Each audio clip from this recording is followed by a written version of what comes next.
Take a fridge magnet off the counter, and it feels ordinary. But the moment it snaps to a door or a file cabinet, something strange happens. It seems to stick without touching first. So what is actually doing the pulling? The answer is not magic. It is an invisible force, shaping the world around us every day. And here is the first surprise. Your fridge magnet is usually not sticking to paint, plastic, or even the visible surface itself. It is sticking to the thin sheet of steel underneath. That hidden layer matters, because steel is mostly iron. Iron is one of the materials that respond strongly to magnetism.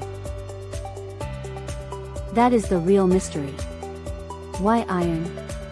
Why not every metal? And how can a magnet pull from a distance? To understand that, imagine a magnet as something that creates a magnetic field around itself. You cannot see that field, but it is real. It spreads out into the space around the magnet, and it gets weaker as you move away. Close to the magnet, the field is stronger. Farther away, it fades. That is why a magnet can reach out and pull on something without direct contact. The field is the connection. You can think of the field like a set of instructions telling nearby materials how to react. Some materials barely notice it. Others respond dramatically. The best responders are called ferromagnets. The everyday ones are iron, nickel, and cobalt, along with many alloys, especially steel. These are the materials that magnets love to stick to. A soda can, for example, is usually aluminum, which is not strongly magnetic. So even though it is metal, a fridge magnet often slides right off. That is one of the biggest ideas in magnetism. Metal does not automatically mean magnetic. What matters is the kind of metal. In some metals, the tiny magnetic effects inside the atoms mostly cancel out. In ferromagnetic materials, they can cooperate. And that cooperation is the key to the strong attraction we see in daily life. Inside those materials are even smaller regions called magnetic domains. Each domain is like a tiny group of atoms acting together. In an unmagnetized piece of iron or steel, those domains point in many different directions. One points this way. Another points that way. Their effects mostly cancel out, so the object does not behave like one big magnet. But when you bring a magnet close, the magnetic field nudges those domains into alignment. More and more of them start pointing the same way. The metal temporarily becomes magnetized itself. Suddenly, one side of the metal acts a little more like a south pole. And the side nearest the magnet behaves like a north pole, or the other way around depending on the setup. Opposites attract. That is why the pull becomes so strong. There is also a subtle reason the force feels one-sided.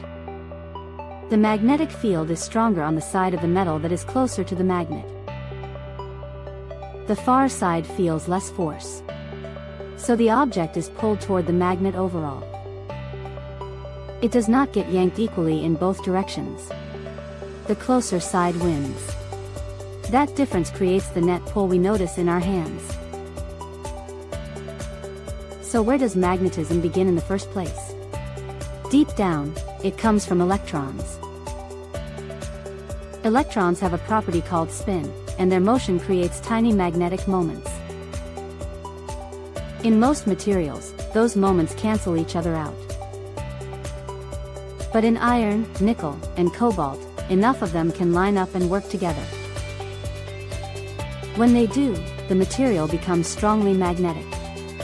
The invisible force is built from microscopic behavior. That is why a paperclip can leap toward a magnet, while a plastic spoon ignores it. The paperclip contains iron or steel, so its domains can line up and respond. The plastic spoon does not. And if you have ever wondered why some stainless steel utensils attract a magnet while others do not, that is another clue. Some stainless steels are much less magnetic than others. Composition matters. Structure matters. Magnetism is picky. Fridge magnets themselves are interesting too. Many flexible ones are made from ferrite powder bonded into a rubbery or plastic-like material. They are often magnetized in stripes, with many tiny north and south regions packed close together. That helps them grip flat steel surfaces well. But because their field drops off quickly, they are strong right up against the surface and much weaker at a distance. Close range is their superpower. That drop-off is something you can feel if you try different magnets. A chunky neodymium magnet can seem powerful from farther away. A thin souvenir magnet usually only works when it is almost touching. Same basic science, different strength and shape. The field is doing the work either way. It just does not travel forever. You can even see this invisible field in another familiar object, a compass. A compass needle is just a tiny magnet, free to turn. It lines up with Earth's magnetic field, which is why the needle points north. In a sense, Earth is a giant magnet too. Its field is much weaker than the magnet on your fridge, but it is big enough to guide navigation. The same force that helps a compass work is the same family of force that helps a fridge magnet stick. And because magnetism is tied to structure, heat can change it.